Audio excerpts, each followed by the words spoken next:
Hello everyone, আসসালামু আলাইকুম। Welcome to my সামিস cooking recipe চ্যানেলে। আজ আমি আপনাদের সাথে একদম তেল ছাড়া খুবই মজাদার এবং খুব পেট ভরে খাওয়ার মতো একটি রেসিপি নিয়ে হাজির হচ্ছি, আর সেটা হচ্ছে টমেটোর চাটনি অথবা টমেটোর ভর্তা। আজকে আমি আপনাদের সাথে খুবই সহজে এবং অল্প সময়ে ঝটপট কম খরচে আপনারা বানিয়ে নিতে পারেন। এজন্য আমি টমেটো নিয়ে নিয়েছি। এখন আমি টমেটোগুলোকে খুবই সুন্দর করে সিদ্ধ করে নেব। এর জন্য চুলায় একটি কড়াই বসিয়ে দিয়েছি। কড়াইটাকে ভালো করে গরম করে নেব। কড়াই গরম হয়ে গেছে। এখন আমি টমেটোগুলো, ধুয়ে রাখা টমেটোগুলো সবগুলো দিয়ে দিচ্ছি। আমি টমেটোর গায়ে একটু হালকা তেল মাখিয়ে দিয়েছি। আর চুলার হিটটা প্রথমে একটু মিডিয়াম হিটে রেখে একটা ঢাকনা দিয়ে ঢেকে দেব সিদ্ধ হওয়ার জন্য। ফিরে আসছি কিছুক্ষণ পর। ফিরে আসলাম কিছুক্ষণ পরে। এই যে দেখুন, টমেটোর উপর দিয়ে খুব সুন্দর করে একটা পানি হয়ে জমে গেছে। এখন আমি এটাকে উল্টিয়ে আবারও একটা ঢাকনা দিয়ে ঢেকে দেবো। এভাবে আমি একটু একটু করে খুব সুন্দর করে টমেটোগুলোকে সিদ্ধ করে নেব। এবং এটা হাতে অবশ্যই সময় রেখে করতে হবে। বেশি তাড়াহুড়া করলে টমেটোগুলো উপর দিয়ে পুড়ে যাবে, কিন্তু ভিতর দিয়ে কাঁচা থাকবে। এর জন্য আমি খুব লো হিটে আস্তে আস্তে করে টমেটোগুলোকে সিদ্ধ করে নেব।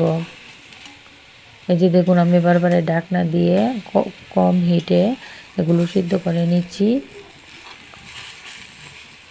আপনারা পুরো ভিডিওটি স্কিপ না করে দেখতে থাকুন। আর ভালো লাগলে অবশ্যই একটা লাইক দিয়ে যাবেন এবং কমেন্টে জানিয়ে যাবেন কে কোন জায়গা থেকে দেখছেন এবং কারা কারা এই রেসিপিটা খেতে পছন্দ করেন।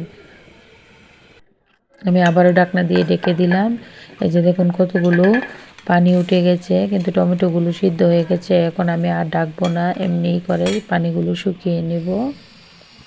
খুব সুন্দর করে ভিতর দিয়ে সিদ্ধ হয়ে গেছে।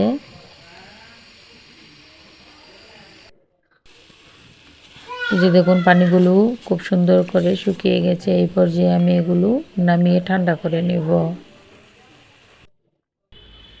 আর এদিক দিয়ে ভর্তাটা বানানোর জন্য আমি নিয়েছি শুকনো মরিচ পুড়ে, আর এখানে ধনেপাতা এবং পেঁয়াজ নিয়েছি। এখন আমি ভর্তাটা করবো। আর এদিক দিয়ে আমি লবণ নিয়ে নিয়েছি, যেটা যারা ভর্তা হবে না। প্রথমে আমি একটু লবণ দিয়ে মরিচগুলো মেখে নেব।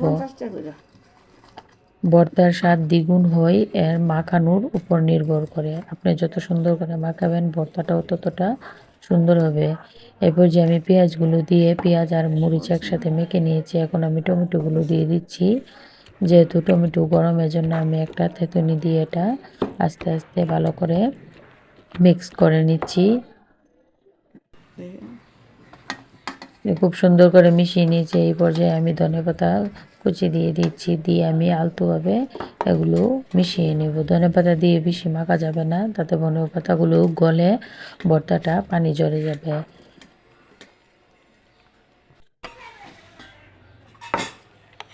এই যে দেখুন, খুব সুন্দর করে আমি ভর্তাটা বানিয়ে নিয়েছি। এরকম গরম ভাতের সাথে আপনারা অনায়াসে পেট ভরে খেতে পারবেন, এরকম গরম ভাতের সাথে ভর্তা।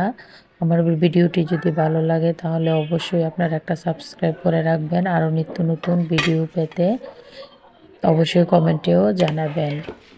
ভিডিওটি দেখার জন্য সবাইকে অসংখ্য ধন্যবাদ।